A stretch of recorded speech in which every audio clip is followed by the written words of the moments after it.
paz do Senhor Jesus, tudo bem?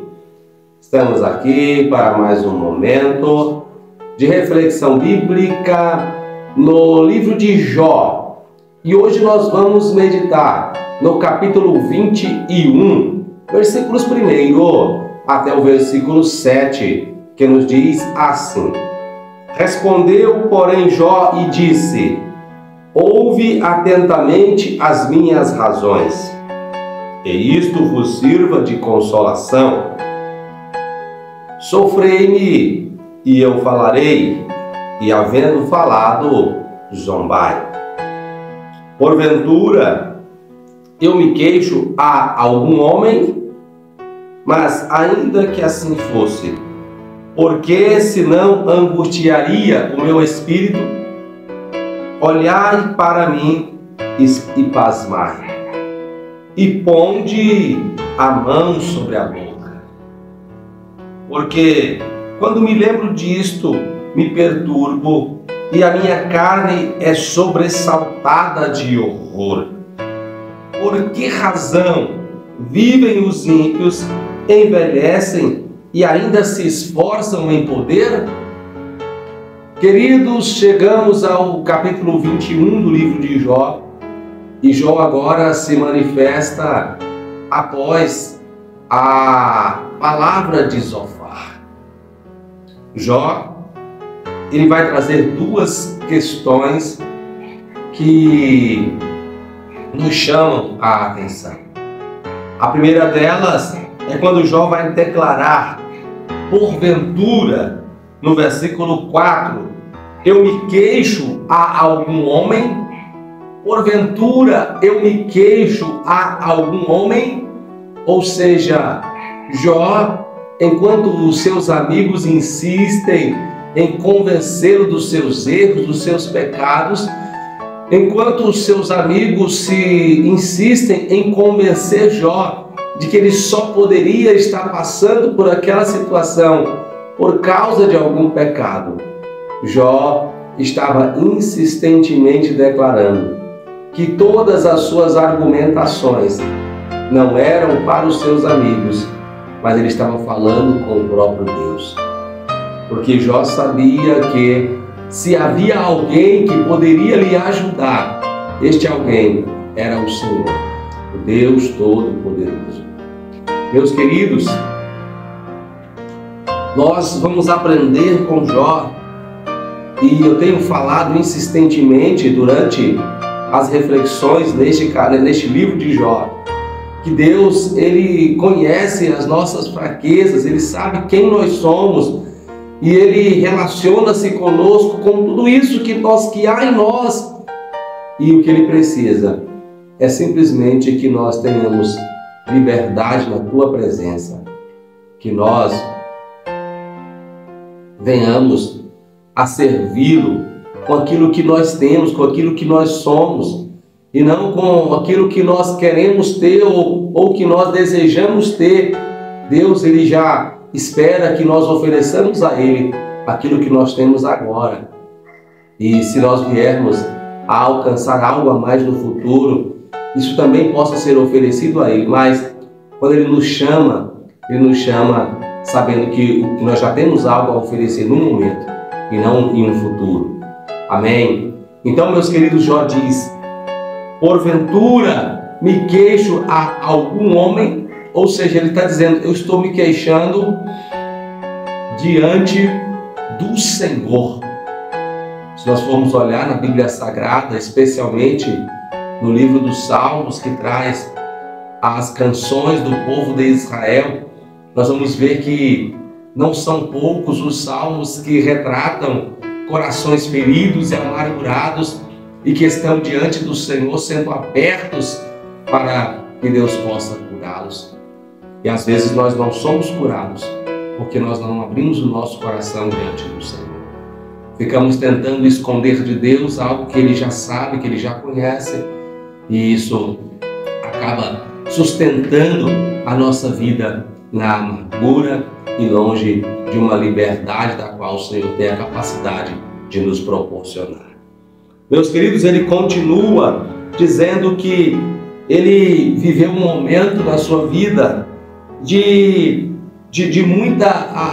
muito questionamento. Olha só o que ele vai dizer: quando me lembro disto, me perturbo e a minha carne sobressalta, é sobressaltada de horror. Por que razão vivem os ímpios, envelhecem e ainda se esforçam em poder? Jó, ele começou a lembrar-se daqueles que não escondem a sua impiedade, aqueles que não escondem que é declaradamente alguém que vive uma vida profana, uma vida afastada do Senhor, que deliberadamente escolheu fazer isso, e mesmo assim tem uma vida próspera, uma vida visivelmente abençoada, uma vida que muitos daqueles que são santos, que são justos, gostariam de ter como recompensa daquilo que fazem para servirem ao Senhor. Então, Jó diz que quando ele se lembra disso, a sua carne é sobressaltada de horror, ele se perturba, porque na sua concepção isso era uma injustiça. Então, meus queridos, ele começa a partir desse versículo a declarar o que ele via acontecendo na vida dessas pessoas que ele achava que não condizia com o princípio da justiça de Deus. Mas, assim como nós podemos ver no Salmo 73, o salmista também começou a pensar acerca deste mesmo assunto. Ele chegou a dizer assim: olha, os meus pés quase se desviaram quando eu olhei para a prosperidade do ímpio. Não é difícil você encontrar um ímpio que é próspero, assim como não é difícil você encontrar um justo que padece algum tipo de dificuldade na sua vida. Mas o salmista, no Salmo 73, vai declarar que depois ele entendeu qual seria o fim deles. Ou seja, meus queridos, a nossa vida, toda a nossa caminhada aqui na face desta terra, ela tem um propósito de determinar o final da nossa vida ou a nossa eternidade. O final da vida presente, material, carnal, e transferência para a vida eterna. Porque quando nós partimos desta vida, nós então atravessamos o rio que nos divide, nos separa da eternidade. E aí o salmista no Salmo 73 diz: quando eu vi o fim deles, ou seja, quando ele olhou a travessia do rio, quando ele olhou do outro lado desta vida, ele então percebeu que o que disse o Senhor Jesus, que um homem pode ganhar o mundo inteiro, um homem pode gozar de toda a alegria, de todo o prazer que este mundo oferece, mas o que ele pode fazer se ele perder a sua alma? Perder a alma é viver aqui nesta vida uma vida de impiedade, distanciamento da presença do Senhor. E Jó, então, ele também vai perceber isso ao longo desse capítulo. Depois dele declarar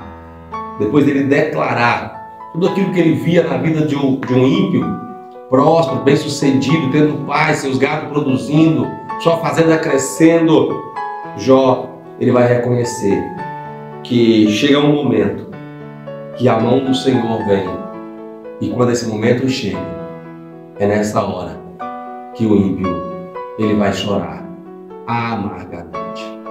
Então, meu querido, quando você estiver sofrendo algum tipo de situação na sua vida, não se compare com o ímpio.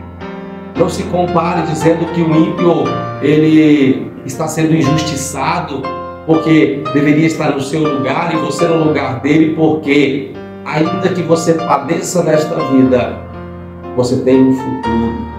Deus tem um final para a sua vida.